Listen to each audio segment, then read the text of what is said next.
जय हिंद साथियों, स्वागत है आपका अपने यूट्यूब परिवार में। आज हम एक ऐसे सब्जेक्ट्स के बारे में बात करने जा रहे हैं, जो सब्जेक्ट सभी बच्चों में एक डर का माहौल बनाए हुए है। वो सब्जेक्ट है केमिस्ट्री, रसायन विज्ञान। और ये केमिस्ट्री जो हम चालू कर रहे हैं वो है 12th की केमिस्ट्री, ठीक है? 12वीं का जो केमिस्ट्री है, 12th केमिस्ट्री में जितने भी इम्पोर्टेंट्स टॉपिक्स हैं, जो कि आपके बोर्ड एग्जाम्स में आने वाले हैं, ठीक है? और यही टॉपिक्स 110% एग्जाम में क्वेश्चन फंसेगा, तो इन सभी टॉपिक्स को आपको प्रिपेयर्ड करना है, ठीक? हमने हर एक क्वेश्चंस को टाइप वाइज और लेवल वाइज बना के रखा हुआ है। आप देख सकते हैं कि जितने भी इम्पोर्टेंट परिभाषाएं हैं वो सारी परिभाषाएं ये हैं। और उसके बाद हमने ये डिफिनेशन भी हैं, बचे हुए हैं, यहाँ पर है 30 पॉइंट्स का है। उसके बाद जितने भी प्रमुख नियम है वो नियम के बारे में उल्लेख किया गया है। और जितने भी टेस्ट किए गए हैं, प्रमुख परीक्षण, उसके बारे में है। फिर उसके बाद प्रयोगशाला विधि देखेंगे हम, और प्रमुख अभिक्रियाएं देखेंगे, जितने भी अभिक्रियाएं हैं, ठीक। तो चलिए एक एक पॉइंट्स के बारे में बात करते हैं। तो आपको क्या करना है ना, कि जो टॉपिक्स आज हम आपको प्रोवाइड करने जा रहे हैं, जो टॉपिक्स के बारे में आज चर्चा होगी, सिर्फ उन्हीं टॉपिक्स को आपको तैयार करना है, ताकि आपका बोर्ड एग्जाम्स में 70 आउट ऑफ 70 का टारगेट बन जाए, ठीक। देखिए, पढ़ने से ज़्यादा ज़रूरी होता है कि क्या पढ़ें, ठीक है? पढ़ाई तो सभी करना चाहते हैं, लेकिन क्या पढ़ना है ये सबको नहीं पता होता है। तो आज बात करेंगे कि हमें पढ़ना क्या है और क्या नहीं पढ़ना है, ठीक है? देखिए, केमिस्ट्री में बहुत सारे मटेरियल्स होते हैं, लेकिन आप सबको प्रिपेयर्ड नहीं कर पाएंगे। तो आप उन मटेरियल्स को तैयार करिए जो एग्जाम्स में आएंगे, डिटो, ठीक, छाप के एकदम।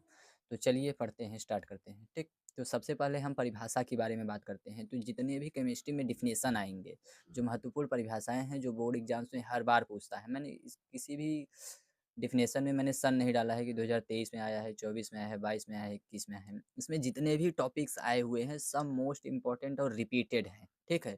ये क्लास ही मोस्ट इंपॉर्टेंट का है, तो डालना ज़रूरी मैंने नहीं समझा, ठीक? तो आपको इसमें से कोई भी टॉपिक्स को छोड़ना नहीं है, और तरीके से सबके बारे में अच्छे से याद करना। यदि आप चाहते हैं भाई, हाँ, 70 में 70 नंबर, क्योंकि 30 नंबर प्रैक्टिकल का होगा, तो 70 में आपका अगर चाहते हैं कि केमिस्ट्री में हमें 70 मिले, तो ये टॉपिक्स आप ज़रूर पढ़ के जाइए एग्ज़ाम्स में, ठीक। तो फर्स्ट डिफिनेशन है आपका किसका, मोलरता का, ठीक है? विलेन वाला चैप्टर्स है, जिसमें से कुछ इंपॉर्टेंट डिफिनेशन है विलेन वाले में से, उनमें से एक है क्या, मोलरता है। तो आपको मोलरता को पढ़ना है, बहुत इंपॉर्टेंट है, बहुत बार आया है एग्जाम्स में। नेक्स्ट क्या है, मोललता, ठीक है? आप मोललता को आप पढ़ लीजिएगा, ये भी बहुत इंपॉर्टेंट है। नेक्स्ट है मोल प्रभाज या मोल अंश, ठीक है? मोल प्रभाज कहिए या तो मोल अंश कहिए, ये आप दोनों को डिफिनेशन तरीके से याद कर लीजिएगा। नेक्स्ट क्या है कि क्वथनांक में उन्नयन, ठीक है? क्वथनांक में किस तरीके का उन्नयन होता है। और दूसरा है क्या, हिमांक में अवनमन। ये दोनों टॉपिक्स एक ही चैप्टर्स के हैं, दोनों को आपको पढ़ लेना है। नेक्स्ट चैप्टर का जो है वो है परासरण दाब। परासरण दाब क्या होता है, आपको इसका डिफिनेशन याद कर लेना है, ठीक है? अगला है क्या, प्रतिलोम परासरण। तो प्रतिलोम परासरण भी बहुत बार एग्जाम्स में आया हुआ है, आप इसके भी डिफिनेशन को प्रिपेयर्ड कर लीजिएगा अच्छी तरीके से। नेक्स्ट क्या है, विशिष्ट चालकता। तो विशिष्ट चालकता बहुत ज़्यादा बार तो एग्जाम्स में नहीं आया है, फिर भी कई बार एग्जाम्स में आया हुआ है, तो आप इसको भी इग्नोर मत करिए। हो सकता है जो कई बार रिपीट ना कर रहा हो वो इस बार आ जाए, तो इसलिए हमने विशिष्ट चालकता को दे दिया है। नेक्स्ट क्या है कि मोलर चालकता। मोलर चालकता भी बहुत इंपॉर्टेंट है, आप याद करिएगा जरूर इसको, ठीक। नेक्स्ट क्या है कि इलेक्ट्रोड विभव या मानक इलेक्ट्रोड विभव, आप इसको याद जरूर रखिएगा।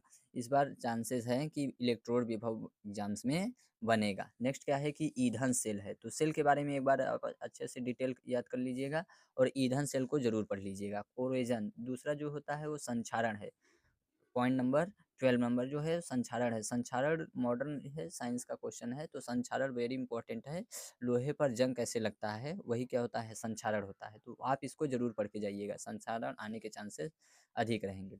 नेक्स्ट क्या है कि अभिक्रिया की दर अथवा वेग। अभिक्रिया की दर को आपको प्रिपेयर्ड करना है, और वेग, अभिक्रिया का वेग क्या होता है, ये दो पॉइंट आपको आना चाहिए। अगला क्या है कि अपक्रिया का औसत वेग। अपक्रिया का औसत वेग आप तैयार कर लीजिएगा, ये भी बहुत दृष्टि महत्वपूर्ण है एग्जाम के दृष्टिकोण से, ठीक है। अगला क्या है कि अभिक्रिया की कोटि। अभिक्रिया की कोटि देखिए कई होता है, लेकिन आपको जो याद करना है वो 3 तरह का है। वो प्रथम कोटि की अभिक्रिया होती है, प्रथम कोटि की अभिक्रिया, शून्य कोटि की अभिक्रिया, और द्वितीय कोटि की अभिक्रिया। ये 3 कोटि की अभिक्रियाओं को आपको पढ़ के जाना है, ठीक है। अगला जो है वो क्या है, संक्रमण तत्व, ये डी और एफ ब्लॉक में मिलेगा, ठीक है, डी ब्लॉक के तत्वों में मिलेगा। संक्रमण तत्व क्या होता है, अंतः संक्रमण तत्व, ये एफ ब्लॉक वाले का है, ठीक है। तो संक्रमण तत्व और अंतः संक्रमण तत्व, जो संक्रमण तत्व है वो एग्जाम में बहुत ही इंपॉर्टेंट है और कई बार एग्जाम्स में पूछा हुआ है, आप जरूर याद कर लीजिएगा। लैंथेनाइड और एक्टिनाइड श्रेणी के तत्व, लैंथेनाइड आप जरूर याद कर लीजिएगा। और उपसहसंयोजी यौगिक में लिगैंड जो होता है, लिगैंड क्या होता है, ये एग्जाम में बहुत बार पूछा है, तो आप लिगैंड को जरूर पढ़ के जाइएगा। और उपसंयोजक संख्या, उपसंयोजक संख्या से भी क्वेश्चन बनते हैं और इसमें एक उपसंयोजी यौगिकों का नामकरण करने के लिए आता है, ठीक है। तो नामकरण के लिए हम सिखाएंगे किस तरीके से नामकरण बनाया जाता है। तो लिगैंड आप याद कर लीजिएगा फिलहाल के लिए, और उसके बाद अब उपसंयोजी संख्या को पढ़ लीजिएगा, ठीक है। तो चलिए अगला क्वेश्चन की ओर चलते हैं। और टॉपिक नंबर नेक्स्ट क्या है कि मोनोसैकेराइड, आपको पढ़ना क्या है, मोनोसैकेराइड को पढ़ लेना है, ठीक है। मोनोसैकेराइड एग्जाम्स के दृष्टिकोण से बहुत ही महत्वपूर्ण है, मोनोसैकेराइड आप जरूर पढ़ लीजिएगा। हार्मोन्स क्या होता है, ठीक है, ये बायोलॉजी का भी रिलेटेड है और केमिस्ट्री से भी रिलेटेड है, तो हार्मोन्स आप जरूर पढ़ के जाइएगा, इंपॉर्टेंट है। नेक्स्ट क्या है कि प्रोटीन, ठीक है, ये कुछ चैप्टर्स हैं जो बायोलॉजी के हैं और बहुत सरल भी हैं, आप अगर चाहें तो जल्दी प्रिपेयर्ड हो जाएगा। तो प्रोटीन क्या होता है, प्रोटीन के बारे में आप पढ़ लीजिएगा, बहुत बार एग्जाम्स में आया हुआ है। न्यूक्लिक अम्ल, न्यूक्लिक अम्ल क्या होता है, आप इसके बारे में पढ़ लीजिएगा, ठीक है। और ये है वैद्युत रासायनिक सेल, वैद्युत रासायनिक सेल देखिए नया सिलेबस में इंक्लूड किया गया है, तो कई बार तो नहीं आता लेकिन मॉडर्न में है। तो जो अब क्वेश्चंस अगर केमिस्ट्री की थोड़ा टफ बनाया जाता है तो उसमें वैद्युत रासायनिक सेल आने की संभावना अधिक होगी, क्योंकि सिलेबस में नया इंक्लूड किया गया है। तो आईएमपी मोस्ट इंपॉर्टेंट क्वेश्चन में ये बन सकता है, ठीक है। कौन, वैद्युत रासायनिक सेल जरूर पढ़ के जाइएगा। और वैद्युत रासायनिक श्रेणी, ठीक है, ये भी टॉपिक्स नया ही है, तो ये भी इंपॉर्टेंट के दृष्टिकोण से आएगा, क्योंकि कुछ क्वेश्चंस नया जो बनेगा वो इन्हीं से बनेगा, तो हमने वो भी ला दिया हुआ है कि कौन सा इस बार नया क्वेश्चंस बन सकता है जो कई बार एग्जाम्स में नहीं आए हुए हैं, तो ये दोनों है, आप जरूर पढ़ के जाइएगा। अगला क्या है कि अभिक्रिया की आणविकता, आणविकता बहुत पूछता है एग्जाम्स में, ठीक है, तो अभिक्रिया की आणविकता आप जरूर पढ़ के जाइएगा, भूलिएगा मत इसे। नेक्स्ट है संक्रियण ऊर्जा, संक्रियण ऊर्जा की डिफिनेशन होती है, आप उसको जरूर याद करके जाइएगा। अगला क्या है VBT theorem, whisper bond theorem, VBT theorem के बारे में एग्जाम्स में बहुत पूछता है, ठीक है, तो वीबीटी थियरम आप जरूर पढ़िएगा। वीबीटी थियरी सिद्धांत क्या होता है, वर्नियर का होता है। और अगला जो होता है वो सी एफ टी होता है, क्या होता है, सी एफ टी, ये दो थियरम आपको जरूर कंटेस्ट करके जाना है, वीबीटी और ये सी एफ टी वाला, ये दोनों इंपॉर्टेंट है। वर्नर सिद्धांत नेक्स्ट क्या है, वर्नर का सिद्धांत। अगला क्या है, हेलो एल्केन, ऑर्गेनिक केमिस्ट्री का पहला चैप्टर है हेलो एल्केन तथा हेलो एरिन, उसमें से हेलो एल्केन का डिफिनेशन जो है वो कई बार पूछा है एग्जाम्स में, तो आप हेलो एल्केन की परिभाषा जरूर पढ़ के जाइएगा, ठीक है। उसी के दूसरा चैप्टर जो है ऑर्गेनिक केमिस्ट्री का वो है एल्कोहल, प्राथमिक द्वितीयक तृतीयक एल्कोहल होता है, तो एल्कोहल के डिफिनेशन आप एक बार पढ़ लीजिएगा अच्छे ढंग से, ताकि आप डिफिनेशन को क्या करें, प्रॉपर लिख पाएँ। और नेक्स्ट क्या है कि डीएनए और आरएनए, डीएनए और आरएनए में अंतर भी आता है, ठीक है। और डीएनए के बारे में आपको पढ़ना है, और किसके बारे में पढ़ना है, आरएनए के बारे में पढ़ता है, डीऑक्सी राइबोस न्यूक्लिक एसिड और राइबोस न्यूक्लिक एसिड। डीएनए जो होता है वो केंद्रक में पाया जाता है, ठीक है, केंद्रक की खोज जो है वो ब्राउन ने की थी। तो डीएनए और आरएनए के बारे में आपको डिटेल से पढ़ के जाना है, वेरी मोस्ट इंपॉर्टेंट है डीएनए और आरएनए।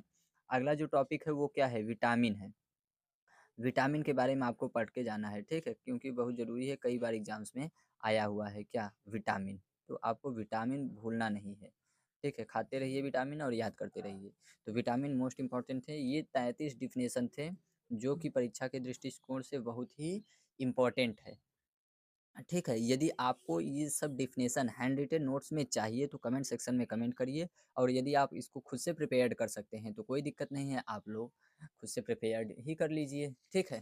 तो बात करते हैं नेक्स्ट, जो इम्पोर्टेंट नियम हैं, ठीक है, ये सब पहले से क्या हो गए, सारे परिभाषा हो गए, जो परिभाषा को हमने कवर करा दिया है कि जितने डिफिनेशन आपको याद करने हैं। अगला जो है वो प्रमुख नियम है कि आपको केमिस्ट्री में नियम कौन कौन सा याद करना है, ठीक है, हमने सबको टॉपिक वाइज और पॉइंट वाइज सब समेटा हुआ है, आप इसको तैयार जरूर कर लीजिएगा। तो इम्पोर्टेंट नियम कौन कौन से नियम इम्पोर्टेंट होने वाले हैं, परीक्षा में कौन से नियम ज़्यादा आते हैं, उनके बारे में हम देख लेते हैं, ठीक। तो पहला जो नियम है जो वेरी मोस्ट इंपॉर्टेंट है वो है हेनरी का नियम, हेनरी का नियम एग्जाम्स में बहुत पूछता है, आप इसको जरूर तैयार कर लीजिएगा, ठीक है। दूसरा क्या है कि राउल्ट का नियम है। क्या है? राउल्ट का नियम। राउल्ट का नियम भी बहुत मोस्ट इम्पोर्टेंट है, ठीक? तो राउल्ट का नियम परीक्षा के दृष्टिकोण से बहुत बार एग्जाम्स में आए हुए हैं, तो राउल्ट का नियम आप तैयार करना मत भूलिएगा, ठीक है? नेक्स्ट है वांट हाफ गुणांक। वांट हाफ गुणांक का नियम जो है, वो नियम आपको डेफिनेशन याद होना चाहिए, प्रॉपर है, ठीक है? नेक्स्ट क्या है? कोलेराउस का नियम। कोलेराउस का नियम भी आपको तैयार करके जाना है अच्छे से। अगला जो है वो फैराडे का विद्युत अपघटन का नियम है। किसका नियम है? विद्युत अपघटन का। अपघटन, फैराडे का विद्युत अपघटन नियम, ठीक है? तो फैराडे का विद्युत अपघटन नियम को भी आपको तैयार करके जाना है, ठीक। अगला क्या है वो टॉपिक? नष्ट समीकरण। क्या है? नष्ट समीकरण। नष्ट समीकरण को भी आपको तैयार कर लेना है अच्छे से, ताकि एग्जाम्स में दिक्कत ना हो। नष्ट समीकरण वेरी मोस्ट इंपॉर्टेंट है, आपको प्रिपेयर्ड होना ही चाहिए नष्ट समीकरण। अगला है क्या? आर्हीनियस समीकरण। आर्हीनियस समीकरण भी बहुत इंपॉर्टेंट है, ठीक है? आर्हीनियस समीकरण को आप जरूर तैयार करके जाइएगा, ये भी परीक्षा के दृष्टिकोण से बहुत ही महत्वपूर्ण है। नष्ट समीकरण और आर्हीनियस समीकरण बहुत ही इंपॉर्टेंट है। ये तो 7 प्रमुख नियम थे जो कि एग्जाम्स में बहुत बार आता है, ठीक है? पहला क्या है? हेनरी का नियम। दूसरा राउल्ट का नियम है। वान हाफ गुणांक है। कोलराउस का नियम है। फैराडे का विद्युत अपघटन नियम है। नष्ट समीकरण है। और क्या है? आर्हीनियस का समीकरण। आर्हीनियस का समीकरण आप जरूर पढ़ के जाइएगा, वेरी मोस्ट इंपॉर्टेंट है, बहुत बार पूछा है परीक्षा में, ठीक। उसके बाद मेरे में बात कर लेते हैं प्रमुख परीक्षण की। जितने भी टेस्ट हैं, ठीक है, जितने भी टेस्ट केमिस्ट्री के हैं हमने एक तरफ से कर दिया है। इन्हीं टेस्ट को आपको पढ़ना है, ताकि कोई भी परीक्षण ना छूट सके, कोई भी नियम ना छूट सके, और जितने भी डिफिनेशन है वो भी ना छूट सके। अगर टाइप वाइज और पॉइंट वाइज अगर आप चीज़ों को तैयार करेंगे तो बहुत ही जल्दी तैयार हो जाएगा, और आपका नंबर 70 आउट ऑफ 70 के करीब बन जाएगा, ठीक है। तो परीक्षण के बारे में बात कर लेते हैं। तो परीक्षण में आपको ल्यूकास परीक्षण पढ़ना है। कौन सा परीक्षण पढ़ना है? ल्यूकास परीक्षण वेरी मोस्ट इंपॉर्टेंट है। अगला है क्या? फेहलिन विलयन। कौन सा विलयन? फेहलिन विलयन आपको जरूर पढ़ के जाना है। अगला क्या है कि टालेन अभिकर्मक। टालेन अभिकर्मक के बारे में आप पढ़ लीजिएगा, ठीक है। टालेन अभिकर्मक क्या होता है, कैसे बनता है, ठीक है। टालेन अभिकर्मक के बारे में आपको तरीके से पढ़ना है। नेक्स्ट क्या है कि मौलिक परीक्षण। मौलिक परीक्षण क्या होता है? मौलिक परीक्षण के बारे में आपको पढ़ लेना है अच्छे से, ताकि मौलिक परीक्षण होता क्या है, ठीक है। तो ये प्रमुख 4 परीक्षण थे जिनको आपको पढ़ना है, क्योंकि यही परीक्षा में बहुत बार रिपीटेड होते हैं। ल्यूकास अभिकर्म परीक्षण, फेहलिन विलियन, टालेन अभिकर्मक और मॉलिस परीक्षण। तो ये इतने परीक्षण थे जो कि आपको प्रिपेयर्ड करना है, तरीके से पढ़िए, ठीक है। तो आगे की बात करते हैं। परीक्षण के बाद आपको क्या प्रिपेयर्ड करना है, वो है प्रयोगशाला विधियाँ। जो भी प्रयोगशाला विधि इम्पोर्टेंट है। देखिए प्रयोगशाला विधि थोड़ा सा अपने आप में चैलेंजिंग है, और सारे प्रयोगशाला विधि लॉन्ग क्वेश्चंस में पूछे जाते हैं, ठीक है। ये या बात आप याद रखिएगा कि जितने भी प्रयोगशाला विधि हैं वो लंबे नंबर्स आपको देने वाले हैं, ठीक है। तो कौन कौन से प्रयोगशाला विधि इंपॉर्टेंट्स है, कौन इंपॉर्टेंट्स नहीं है, क्या सारे प्रयोगशाला विधि को पढ़ना जरूरी है, तो आइए इस पर चर्चा कर लेते हैं, ठीक है। तो प्रयोगशाला विधि में सबसे पहली प्रयोगशाला विधि आपको जो तैयार करना है वो है क्लोरोफार्म बनाने की विधि। क्लोरोफार्म का जो फार्मूला होता है, क्लोरोफार्म का फार्मूला क्या होता है? क्लोरोफार्म का फार्मूला जो होता है वो होता है CHCl3, try chloro methane. Chloroform very most important है, तो क्लोरोफार्म की प्रयोगशाला विधि आपको जरूर पढ़ के जाना है, ठीक है, भूलना मत। प्रयोगशाला विधि, इसको बनाने की विधि आपको प्रिपेयर तैयार करना है, प्लस इसका जो फिगर है आप फिगर भी छापिएगा, ठीक है। तो इसके बाद भौतिक गुण, रासायनिक गुण अगर आपको याद है, और उपयोग, तो वो भी मेंशन जरूर कर दीजिएगा, ताकि आपका नंबर पक्का हो जाए 70 आउट ऑफ 70, ठीक। तो पहला विधि क्या था प्रयोगशाला विधि में? क्लोरोफार्म बनाने की विधि, कि क्लोरोफार्म कैसे बनाया जाता है। अगला क्या है कि डाई एथिल ईथर, यानी C2H5O C2H5O, ये होता है डाई एथिल ईथर। ईथर बनाने की जो प्रयोगशाला विधि होती है उसको आपको प्रिपेयर करना है फिगर सहित। जितने भी प्रयोगशाला विधि हैं आपको सब में फिगर याद करना है, ताकि फिगर को आप 2 बार 3 बार 4 बार प्रैक्टिस कर लेंगे ना, तो फिगर आपसे छूटेगा नहीं और अच्छी तरीके का फिगर बनेगा। अगर फिगर आप बना पाते हैं तो नंबर आपको पूरा मिलेगा, नहीं तो फिगर अगर आप नहीं बना पाते हैं तो नंबर कटेगा, ठीक। तो डाई इथल ईथर बना की प्रयोगशाला विधि आप जरूर पढ़ लीजिएगा। अगला क्या है कि फार्मिक अम्ल बनाने की विधि। तो फार्मिक अम्ल कैसे बनाया जाता है इसकी भी प्रयोगशाला विधि आप पढ़ लीजिएगा, ठीक। नेक्स्ट क्या है कि फॉर्मेल्डिहाइड बनाने की विधि। फॉर्मेल्डिहाइड किस तरीके से बनाया जाता है, ठीक है। तो फॉर्मेल्डिहाइड बनाने की जो विधि है, उस विधि को आप उसकी इसके प्रयोगशाला विधि को पढ़ लीजिएगा। अगला क्या है कि फ़िनाल बनाने की विधि, तो फ़िनाल किस तरीके से बनाया जाता है, तो फ़िनाल इम्पोर्टेंट है, ठीक है? आप फ़िनाल बनाने की विधि को ज़रूर पढ़िएगा। और अगला वेरी मोस्ट इम्पोर्टेंट क्या है कि एसीटोन बनाने की प्रयोगशाला विधि बताइए। एसीटोन की बहुत सारे रिएक्शन है, क्या होता है, जब आप कैसे प्राप्त करेंगे, तो इस सारे रिएक्शंस को हमने करवा रखे हैं इसी चैनल पर। और आप ये इसकी प्रयोगशाला विधि को पढ़ लीजिएगा, ठीक है? एसीटोन बनाने की प्रयोगशाला विधि बहुत ही ज़रूरी है एसीटोन बनाने की। तो ये सारे थे क्या प्रयोगशाला विधि की, कौन-कौन से प्रयोगशाला विधि इम्पोर्टेंट्स हैं, तो कौन प्रयोगशाला विधि इम्पोर्टेंट नहीं है। तो ये 6 प्रयोगशाला विधियाँ हैं जिनको आपको तैयार करके परीक्षा में जाना है। तो पहला क्लोरोफॉर्म था, दूसरा डाईएथिल ईथर, तीसरा फार्मिक अम्ल था, फॉर्मेल्डिहाइड है, फिनॉल है और कौन है, एसीटोन है। तो इनके प्रयोगशाला विधि को आप ज़रूर एक बार पढ़ के जाइएगा, ठीक है? अगला क्या है कि प्रमुख अपक्रियाएँ, कौन-कौन से रिएक्शंस इम्पोर्टेंट है। सबसे बड़ी बवाल यहीं पर हो जाता है, ठीक है? कि बहुत सारे रिएक्शन केमिस्ट्री में हैं, ऑर्गेनिक्स में, और आप याद करते-करते थक जाते हैं। तो हमने आपके मेहनत को थोड़ा से ईज़ी बनाने के लिए जितने भी इम्पोर्टेंट अपक्रियाएँ थे, वो सारे अपक्रियाओं को एक तरफ पर समेट दिया हुआ है। तो आप इन सभी अपक्रियाओं को एक बार ज़रूर पढ़ के जाइएगा एग्ज़ाम्स के लिए। तो चलिए बात करते हैं एक-एक अपक्रियाओं के बारे में। पहली अपक्रिया क्या है? वुड्स की अपक्रिया। वुड्स अपक्रिया है, फर्स्ट चैप्टर में आपको मिल जाएगा ऑर्गेनिक केमिस्ट्री के। तो वुड्स अपक्रिया वेरी मोस्ट इम्पॉर्टेंट है, आप इसको ज़रूर पढ़ के जाइएगा, बहुतों एग्जाम्स में रिपीट मारा है, ठीक है? हर एक आप कोई भी सेट उठा के देखेंगे तो मैक्सिमम सेट में आपको वुड्स अपक्रिया ज़रूर मिलेगा, ठीक है? नेक्स्ट अपक्रिया है रायमंड टीमैन अपक्रिया। तो रायमंड टीमैन अपक्रिया भी बहुत मेरी मोस्ट इम्पॉर्टेंट है, ये अपक्रिया भी बहुत बार एग्जाम्स में आया हुआ है। तो रायमंड टीमैन अपक्रिया या ये टीमैन है, ठीक है? रायमंड टीमैन अपक्रिया या अगला क्या है कि वुड्स फिटिंग अपक्रिया। वुड्स फिटिंग अपक्रिया और वुड्स अपक्रिया दोनों में डिफरेंस होता है और दोनों को आपको प्रिपेयर्ड करके जाना है, ठीक है? तो वुड्स फिटिंग अपक्रिया, वुड्स अपक्रिया, दोनों अपक्रियाएँ आपको याद होना चाहिए। और एक होता है फिटिंग अपक्रिया।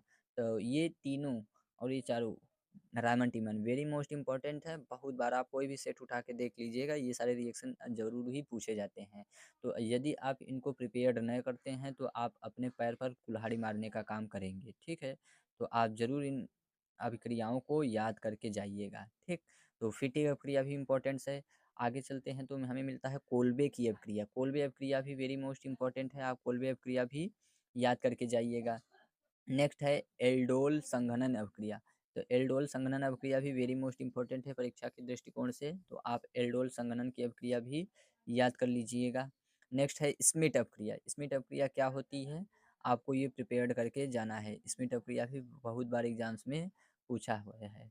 अगला है हाफमैन ब्रोमाइड अभिक्रिया। तो हाफमैन की जो अभिक्रिया है वो भी एग्जाम्स में बहुत बार पूछा गया है, हाफमैन, ठीक है? तो हाफमैन अभिक्रिया आप प्रिपेयर्ड कर लीजिएगा। अगला है गाटरमान कोच अपक्रिया। तो गाटरमान कोच अपक्रिया भी आपके लिए वेरी मोस्ट इम्पोर्टेंट है परीक्षा की दृष्टि से।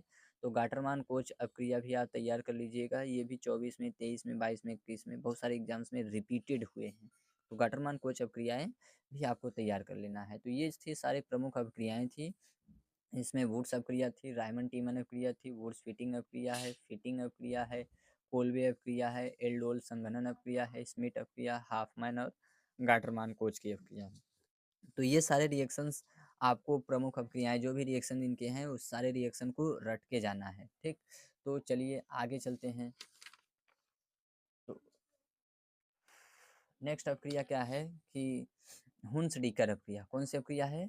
हुंस-डीकर अपक्रिया। तो हुंस-डीकर अपक्रिया भी बहुत ही ज़रूरी है, ठीक है? तो हुंस-डीकर अपक्रिया को आपको इम्पोर्टेंस है, वेरी मोस्ट इम्पोर्टेंट है हुंस-डीकर अपक्रिया। तो ये अपक्रिया को आपको तैयार करना है, फर्स्ट चैप्टर में आपको ये मिल जाएगा हुंस-डीकर अपक्रिया।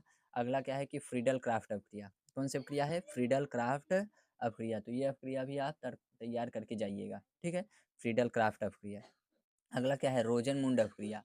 तो रोज़नमुंड अपक्रिया भी आपको तैयार कर लेना है, ठीक है? रोज़नमुंड अपक्रिया भी वेरी मोस्ट इम्पोर्टेंट होता है। कैसे होता है आपको ये याद कर लेना है, रोज़नमुंड की अपक्रिया। अगला क्या है कि सैंडमायर अपक्रिया।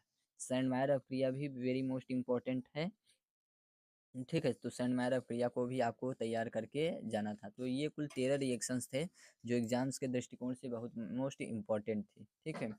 तो बाकी की ये 4 हमने इसमें करवा दिया, इसके पहले वाले पेज में था, आप उसको तैयार कर लीजिएगा। यदि आपका ये सब सब्जेक्ट्स तैयार हो जाएँ, ठीक है? इतने पॉइंट्स जो दिए हुए थे, वो प्रिपेयर्ड हो जाएँगे, तो आपको तैयार करना है कुछ एक्स्ट्रा चीज़ें, जैसे प्राथमिक एल्कोहल, ठीक है? प्राथमिक एल्कोहल आपको पढ़ना है, द्वितीयक एल्कोहल आपको पढ़ लेना है और तृतीयक एल्कोहल। ये 3 टाइप्स के जो एल्कोहल हैं, ये तीनों आपको पढ़ के एग्ज़ाम्स के लिए ज़रूर जाना है। प्राथमिक एल्कोहल, द्वितीयक और तृतीयक एल्कोहल। नेक्स्ट जो है वो है ग्लूकोज है, ठीक है? आपको ग्लूकोज के बारे में पढ़ के जाना है। ग्लूकोज का फार्मूला C6H12O6 होता है। क्या होता है? C6H12 और O6, ये होता है ग्लूकोज का फार्मूला। ग्लूकोज का फार्मूला आप ज़रूर पढ़ के जाइए, ठीक है? और ये ग्लूकोज के बारे में आप सब कुछ पढ़ लीजिएगा। प्रोटीन हमने पहले बता रखा है, ठीक है? तो प्रोटीन भी वेरी मोस्ट इम्पोर्टेंट है, पढ़ लीजिएगा। और आप पढ़ना चाहें ना तो शर्करा पढ़ लीजिएगा, शर्करा में सब रिपीट हो जाएगा, ठीक है? तो शर्करा भी बहुत मोस्ट इम्पोर्टेंट है। तो ये सारे टॉपिक्स थे जो कि केमिस्ट्री में आपको 70 आउट ऑफ 70 लाने के चांसेस को बनाते हैं। तो आप कुछ भी करिए, ये सारे टॉपिक्स को प्रिपेयर्ड करिए, ताकि 70 में 70 नंबर आपका बन जाए, ठीक है? तो यदि आप चाहते हैं कि टॉपिक वाइज़ आपको नोट्स मिल जाए, कि ये क्वेश्चंस को ढूँढना ना पड़े, कि आपको क्वेश्चंस मिल गया, इसका आंसर कितने में लिखा जाए, ठीक है? तो यदि आपको आंसर मिलने में परेशानी हो रही हो तो कमेंट में आप कमेंट करिए कि आपको इसका आंसर भी चाहिए। और जिन बच्चों को इसका पीडीएफ चाहिए, ठीक है? कि हम पीडीएफ बना के दे दें, ताकि आप सीधे ही लिख लें, ताकि वीडियो से कम टाइम बच पाए। वीडियो से थोड़ा लॉन्ग हो जाता है तो आपको ढूँढने में दिक्कत होती होगी। तो पीडीएफ के रूप में अगर जिस बच्चे को चाहिए वो भी कमेंट करिए। फ्री ऑफ कॉस्ट होगा, विदाउट एनी प्राइस, ठीक है? हमारा टारगेट आपका एग्ज़ाम निकलवाना है। तो बिना किसी प्राइस के, बिना एक ही फ़ीस लिए हम इसका पीडीएफ और टॉपिक वाइज़ हर एक टॉपिक्स का डिटेल में नोट्स भी देंगे, ठीक है? जितना आंसर लिखना हो, ताकि नंबर एक भी ना कटे। तो एकदम सूटेबल नोट्स और बेहतरीन ढंग का और पीडीएफ के रूप में भी आपको देंगे, बिल्कुल फ्री में, ठीक है? इसी चैनल पर। तो यदि आपको ऐसे चाहिए तो आप कमेंट सेक्शन में कमेंट करिए। और जो भी सब्जेक्ट्स आपका कमज़ोर हो, तैयारी में जो भी कमज़ोर सब्जेक्ट्स हो, जो सब्जेक्ट्स में आपको चाहिए क्वेश्चंस, तो आप कमेंट करिए, ठीक? तो चलिए मिलते हैं नेक्स्ट क्लास में, तब तक के लिए धन्यवाद।